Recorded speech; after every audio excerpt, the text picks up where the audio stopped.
Tell me, Nandini, what are the different kinds of Congloms? And what would be the ideal time in the day to conduct a Conglom?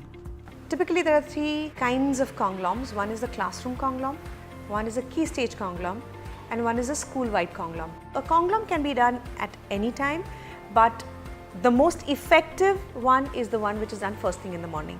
For how long does a Conglom typically last? Well, frankly, the time is not important as much as the intentionality that you have timetabled for relationships. It could be a 10-minute touch point. I like to do it for at least 30 minutes, and sometimes they could be a more elaborate full 40-minute session.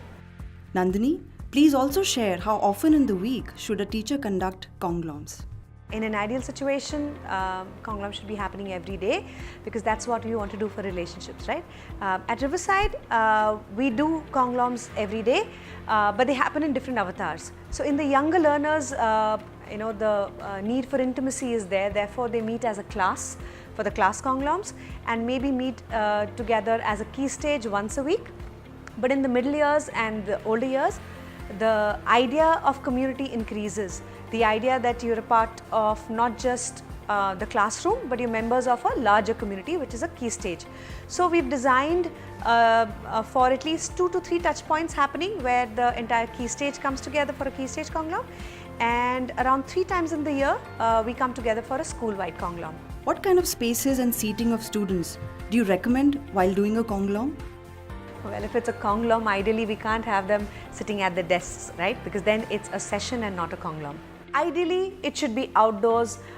If the weather permits, it should be out in the open. If not, then look for places which are multifunctional, and maybe you have an AV room, or maybe you have a little gazebo outside, or even the playground sometimes. Of course, it depends on what you've planned. If it's a physical activity, it cannot be indoor. If it's a video, it needs to be indoors. What is more important is the students are seated in a manner that you can actually look at each and every face, look into their eyes. They can see each other and not see the back of the head of the person in front of you.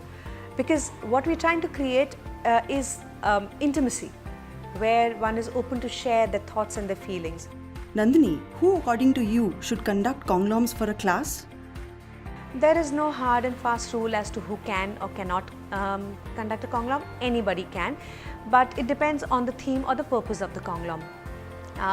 Typically in the younger years, we find the homeroom teachers taking the Congloms more often, but it could very well be an expert coming in because that's the need. It could be sometimes the students conducting a Conglom, maybe the children are having a story time together. As long as the focus is on building relationships, who can conduct a Conglom is a negotiable idea. Please suggest some themes for conducting a classroom Conglom.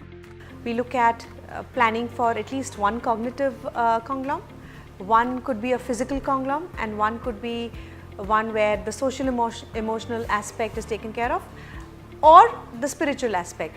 If it's a cognitive Conglom, it could be when you want to share something that's happening in the world. You could take different interests like music, art, cinema.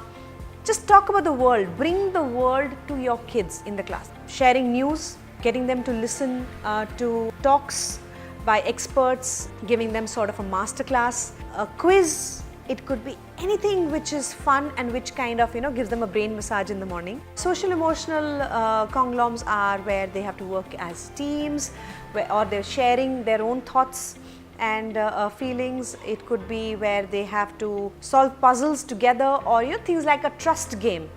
Physical Congloms are when, of course, they're outside and there's a physical challenge that you've given them, a game that they have to play. Spiritual Conglom is all about perspective and humility, and it's about basically developing the sense of gratitude in the students. For instance, we had a Conglom where everybody was blindfolded and they had to pass on their lunch to the next person, and you had to eat whatever came to you. Again, to highlight the fact that choice is not something that you can take for granted, and just the fact that you have a meal in front of you is what you should be grateful for. Spiritual Conglom is to nurture the mindset that anybody can make a change in somebody's life. It's not about changing the entire community. It could be just making small changes in your immediate environment. Can you be more humane today? Can we be kinder today? Can we be a better friend today? A student-led Conglom is a great way to again help students build their confidence, share more about themselves with their peers. Before the students plan for Congloms, it's very important that they actually see enough exemplary Congloms being taken. The main idea is to learn to respect the audience that you're designing it for. How you conduct the Conglom is not very important as long as there is integrity in the planning. What they do in the Conglom is kept open to their skills and their interests, but what you're telling them is that ultimately, how do you make it matter for everybody present over there? What does a teacher need to keep in mind while conducting a Conglom? First, be authentic. Don't try to take a Conglom around something that you're not comfortable with or familiar with. Bring in a bit of yourself. Become a storyteller. Share your experiences, share what matters to you, because then the students will see how passionate you are, or they see that if you see meaning in it, it must be important.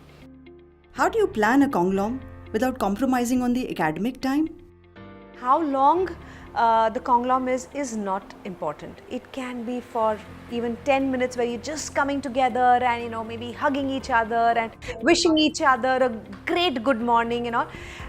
Because it's the quality of the interaction which is important, and once you keep that in mind, you're not going to be stressed about, oh, I have to take a Conglom. You're going to make sure that you timetable for it. What would be your advice to a school leader who wishes to introduce Conglom in their school?